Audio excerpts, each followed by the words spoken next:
Hola, soc Estanislau Armand. Dins de l'àmbit en el qual tinc el plaer de col·laborar amb Hissem la Vela del Canvi, que és el de la Secretaria de la Federació, el nostre projecte passa per una modificació dels estatuts que és del tot necessària.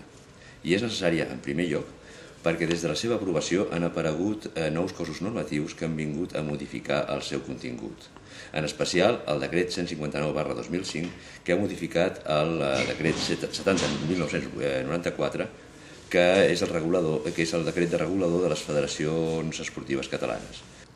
Modificacions que abasten temes tan importants com la regulació de l'assemblea i de la qualificació d'adherit i d'afiliat, la representació dels membres afiliats en l'assemblea i a l'hora de votar en les eleccions.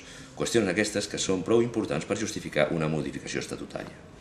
En segon lloc, perquè Hissem la Vela del Canvi aposta per la transparència en la gestió federativa com un dels motors del canvi.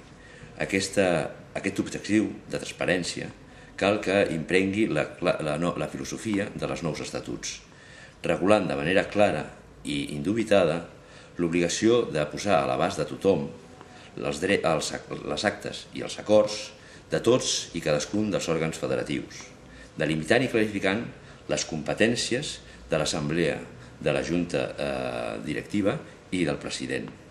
I, en definitiva, fent una aposta clara per a les noves tecnologies com a eina de gestió del dia a dia de la federació i de la seva comunicació amb la resta de socis i amb tercers.